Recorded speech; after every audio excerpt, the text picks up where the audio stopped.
बिहार के सारण जिले में 11 मार्च के दिन 5 लोग मिलकर एक 16 साल की बच्ची का बलात्कार कर देते हैं। घटना में लड़की के साथ में 5 बड़ा मिल के कार करके इनार में रख के डाल दिया सा।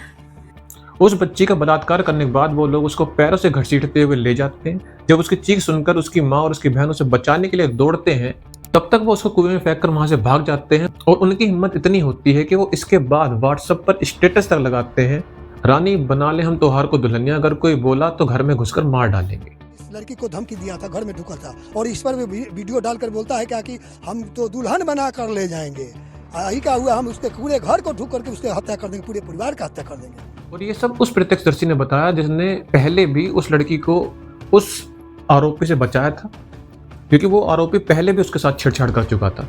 और ये करने वाला आरोपी एक अति पिछड़े समाज से आता है और वो लड़की आती है एक ठाकुर समाज से, जिस पर कुछ सांसद संसद में खड़े होकर कविताएं लिखते हैं कि कैसे कुआं ठाकुर का है, खेत ठाकुर का है, जमीन ठाकुर की है। हल ठाकुर का, हल की मूठ पर हथेली अपनी, फसल ठाकुर की। यहाँ घर भी ठाकुर का था, कुआं भी ठाकुर का था और वो बच्ची जिसका बलात्कार हुआ वो भी ठाकुर की थी। लेकिन मैं उन सांसद जी से पूछना चाहूंगा कि जिसने बलात्कार किया वो कौन थे, वो हाथ किसके थे, जो इतना कुछ करने के बाद भी स्टेटस लगाते हैं कि किसी ने उनको कुछ कहा तो वो घर में घुसकर उन्हें मार डालेंगे।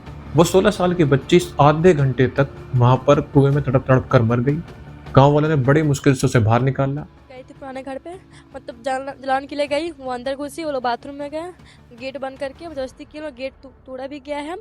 गेट तोड़ के वो चिल्लाई मुझे बचाओ, तो वो लोग घसीटते हुए कुएं में डाल दिए। उसका चप्पल का निशान वहीं पे था। जैसे हम लोग देख रहे हैं कुएं में गिरे हुए, तब सबको चिल्लाया, तब कोई आया, फिर भी उसका मृत्यु हो चुका था। ये सब होने के करीब 1 घंटे बाद वहाँ पुलिस पहुंचती है और उनका बयान आता है कि हमें सूचना मिली है कि एक लड़की की कुएं में कूदने से मृत्यु हो गई। जैसे वो लड़की वहाँ खेल रही थी, उसने देखा कि वहाँ कुआं है तो कूद गई और मर गई।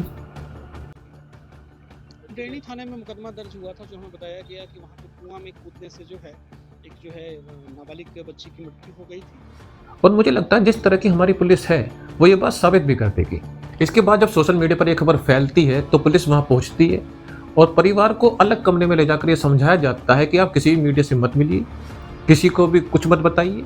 मेरे सामने सारण एसपी लड़की के मां और पिता को धमका रहे थे। खुलासा हुआ है अभी सर बता रहे हैं, अभी हमारे सामने की बात है कि अंदर में किया जा रहा है। एसपी को ये पता नहीं था कि अखिल भारतीय अपराध विरोधी मोर्चा के राष्ट्रीय अध्यक्ष मौजूद है। सर यहां पर सामने भी आने वाला है, पीड़िता को धमका रहे थे। पीड़िता को मैंने जो परिजन है पीड़िता को मैंने हत्या कर दिया और उन्होंने हम यही बात पूछा कि आप ये बताइए कि जब जांच नहीं आया है तो आप आत्महत्या क्यों बता रहे हैं। तो ये अपनी सफाई की जांच आ गया है।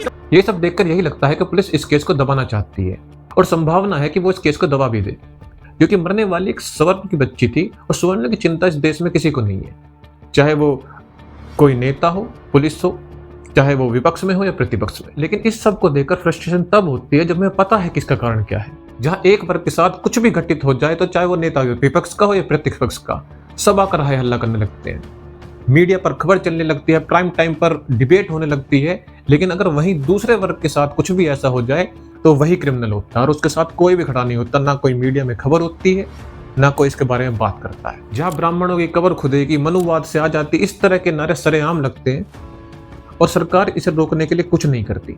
जहां धीरे धीरे नफरत फैलती जाती है लेकिन इसे रोकने का कोई प्रयास नहीं होता।